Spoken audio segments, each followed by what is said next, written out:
আসসালামু আলাইকুম dear viewers, আশা করি সবাই ভালো আছেন। আজ আমি একটু ভিন্ন ধর্মী বিষয় নিয়ে আলোচনা করব।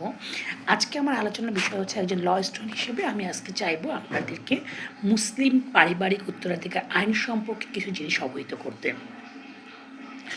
এখন প্রশ্ন হচ্ছে, মুসলিম আইন, পারিবারিক উত্তরাধিকার আইন, এই জিনিসটা কি?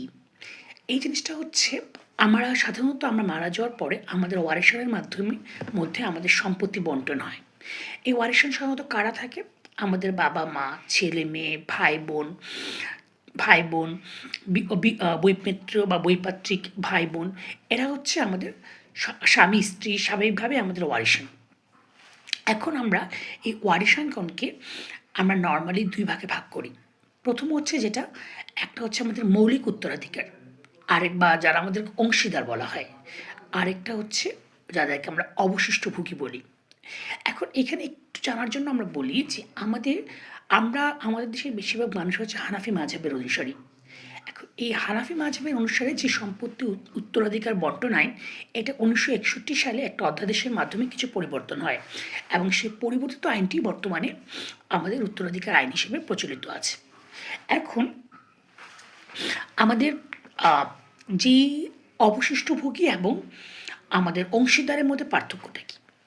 অবশিষ্টভোগী বলতে আগে প্রথমে বোঝানো হয়, আগে যারা মৌলিক অংশীদার, তাদের সম্পত্তি আগে তাদের প্রাপ্য অংশ অনুসারে তাদেরকে আগে প্রদান করতে হবে। তাদের প্রদান করার পরে যে অবশিষ্ট অংশ থাকবে তা অবশিষ্ট ভোগীদের মধ্যে বণ্টিত হবে। এখন কিছু মানুষ আছে, কিছু ওয়ারিশান আছে, যারা কখনো অবশিষ্ট ভোগী হিসেবে কোনো অংশ পায় না, যারা সবসময় মৌলিক উত্তরাধিকার অংশীদার। তাদেরকে সবার প্রথমে বণ্টিত অংশ দিতে হবে।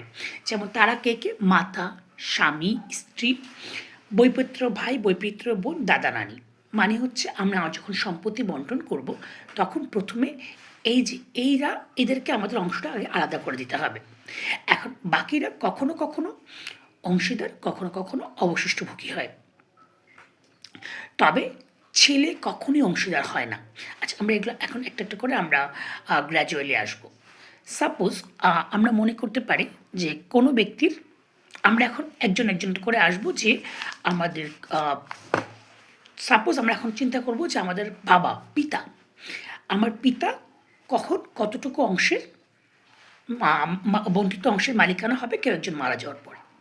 এখন দেখা গেল যে আমার কোনো একজন ব্যক্তি মারা গেলেন। এখন মারা যাওয়ার পরে তার পুত্র বা তার পুত্র জীবিত আছে। যদি তার পুত্র বা পুত্রের পুত্র